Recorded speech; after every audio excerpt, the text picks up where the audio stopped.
I'm sorry if I sound ignorant. So South Africa is trusting a guy who is from the ANC, the same ANC that is responsible for a lot of F-ups in South Africa. So we trusted that guy to go and mend the relationship between South Africa and the United States. This is the same guy who was found with money in his couch, dollars for that matter, which were not cleared by SARS. That's the guy we trusted to go and represent South Africa. This is the guy who did not take full responsibility with that money and did not see the mighty of the law of South Africa. So that means this guy that we trusted as South Africans to go and mend this relationship between the United States and South Africa is the same guy who did not go and answer his potential criminal activities that happened in his farm.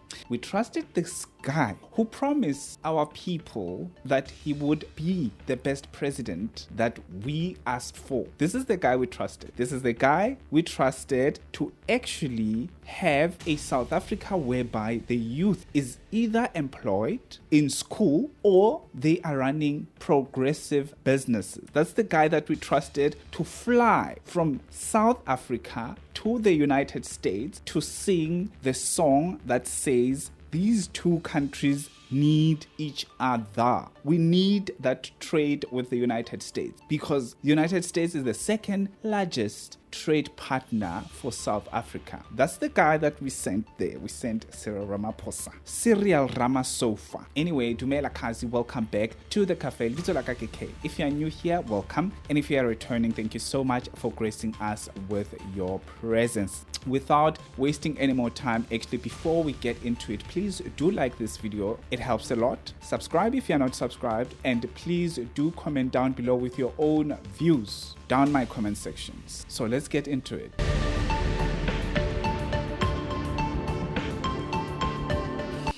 So as I'm doing this video right now, yesterday Cyril Ramaphosa flew to the United States White House, to be specific, obviously, to mend the relationship that is not doing well at the moment between the United States and South Africa. So if you don't understand, I'm gonna place a clip of Donald Trump saying what he says.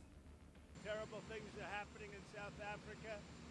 The leadership is doing some terrible things, horrible things. So that's under investigation right now. We'll make a determination.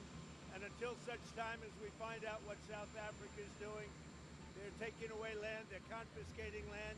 So this is what Donald Trump had to say. And obviously, since from then, everything that has to do with South Africa was going down the rocks. Like tumbling down the slopes, tumbling down Drakensberg Mountains, which are the highest mountains we have in South Africa. Everything was just tumbling down there.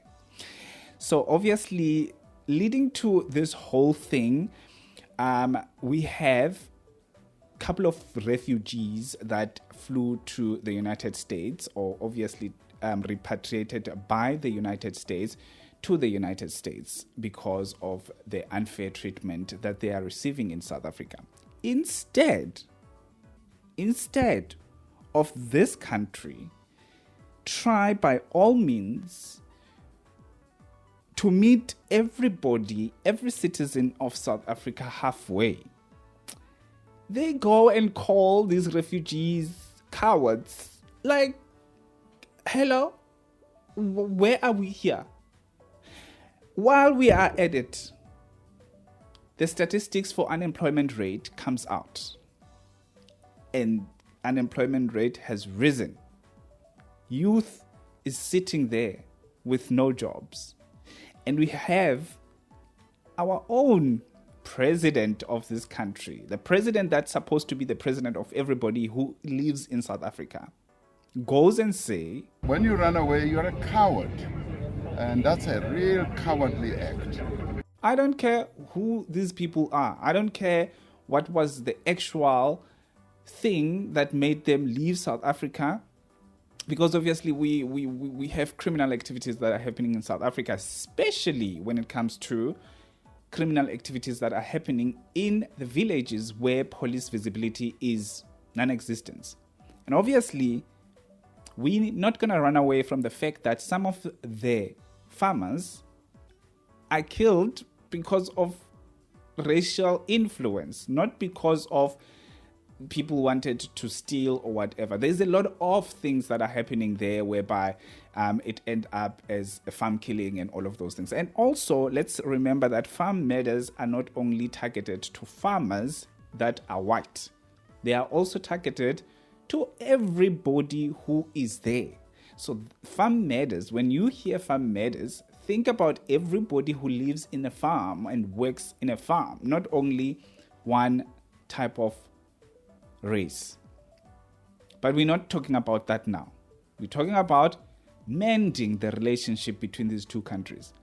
You must be very stupid if you think that United States, we are better off without United States. And not at this moment.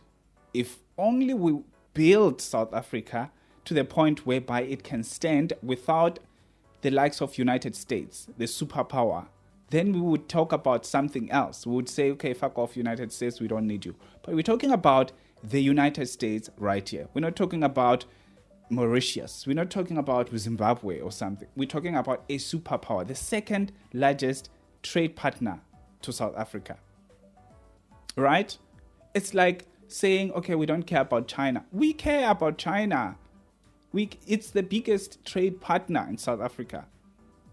Without China, more jobs will be lost. Without the United States, more jobs are gone. Already, there's a lot of jobs that were lost during the time where the US aid was pulling off. A lot of jobs were lost. That's why the stats says the jobs are gone and the stats is high. We trusted this guy. This is the guy who said, At the last election, you took the president to Alexander and he promised people 1 million houses. It Remember? was never 1 million. Sisazowakha izindlu ezilingana no 1 million. What, it was what, 1,000? No, it was never even 1,000. What was The it? 1 million houses Yeah. was in the figmentation of those who propagated. How many did he promise? 1 million yezindlu zizowakhiwa lezo zindlu lapha Alexander Mamelane. It was not 1 million. It was almost 100,000 houses. and this is the same guy who said, We've been saying for this issue of the land, this issue that Donald Trump fears so much, we offer this question of the land. I don't know what Donald Trump has to do with South African land because he's never been here. And he must keep his America. We will keep our South Africa. That's what he must do. South Africa is our land. so if he gets to the United States and behave like a spoiled brat he is, I'm telling you guys, we're getting sanctioned. And on top of getting sanctioned,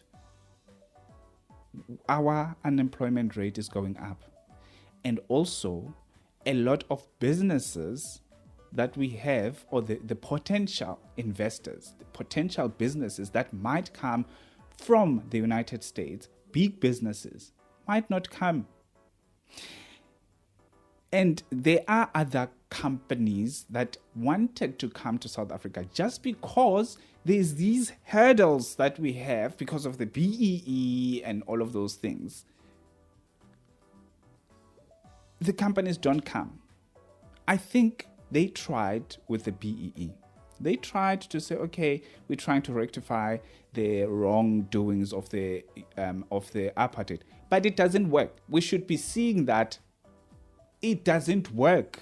It works for certain people. It works for people that are already rich. It works for people that are already having names within the actual government. It works for them. It doesn't work for the regular Thabo down the streets. It doesn't. Because if it worked, we wouldn't have so much unemployment rate towards especially black or brown people. The unemployment rate is so big. You can just imagine that this BEE thing, it doesn't work. Actually, BEE is probably... I'm thinking BEE was supposed to be empowering everybody in the country, but it doesn't. It doesn't. We have to face the facts. We sent this guy who is fighting so hard to have this, to turn this country into a socialist country. A socialist country. And socialism doesn't work. It was proven that it doesn't work. This is the guy that we sent to the United States, Cyril Ramaphosa.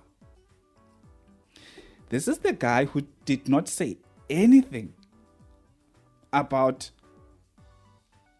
the bodyguards of the deputy president, the same deputy president who has very shady things going on. He doesn't say anything about that.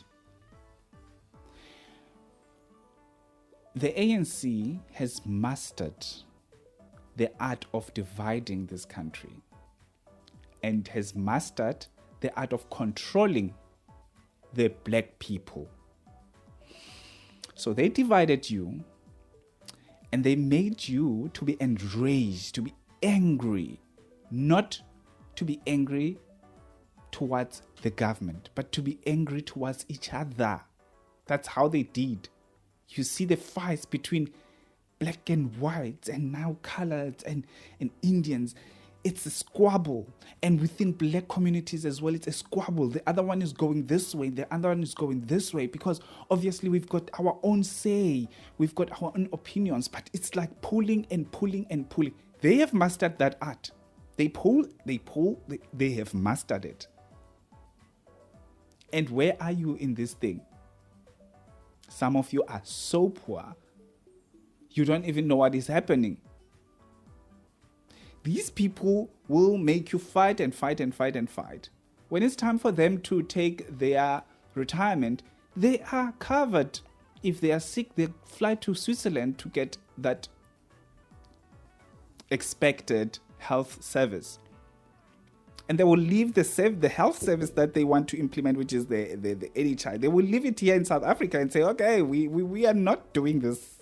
I'm not going to get operated in this ward, like in this theater, because it doesn't look right for me. I'm going to Switzerland. They're going to fly out. But you, Thabo, and Rachel somewhere, you go into that hospital. Full. You don't have any options at that time.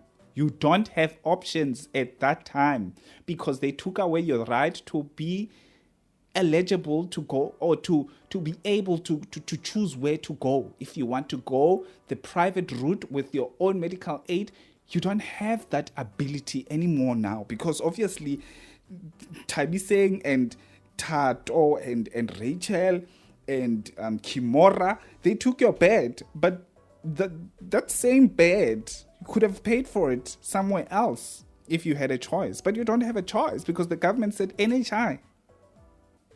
The government says what? NHI.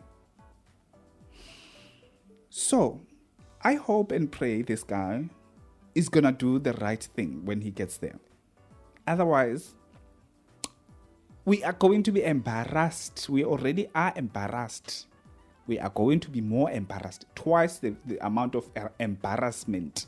This country, the economy doesn't grow. It's just a mess. People are relying on few people who are paying tax in order for them to get their grant. That's the life. That's the life that the ANC is offering you. And you are happy about it. You are happy with your 350 or more. I don't know how much now it is. You are happy with that. And you are happy with squabbling and squabbles and pulling this way and pulling this way. You are happy with the fact that you've got oppressors that you don't even know about. You just know that the oppressor looks white. You don't know that the oppressor is your skin color. The oppressor is the black one that is ruling you. That is your oppressor.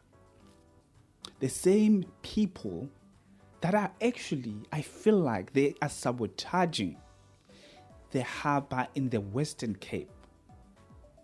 And you know what happens? Those ships that were supposed to dock in the Western Cape, in Cape Town, they go straight to Durban.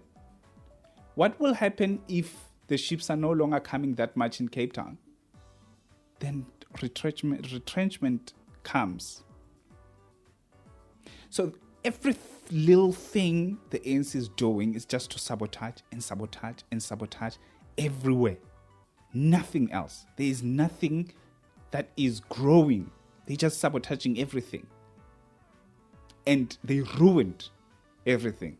The small little things that we had, they are just in ruins. That's the guy that we sent there. We sent the same guy who cannot rule his own country. His own country is in shambles. We are just fighting with each other.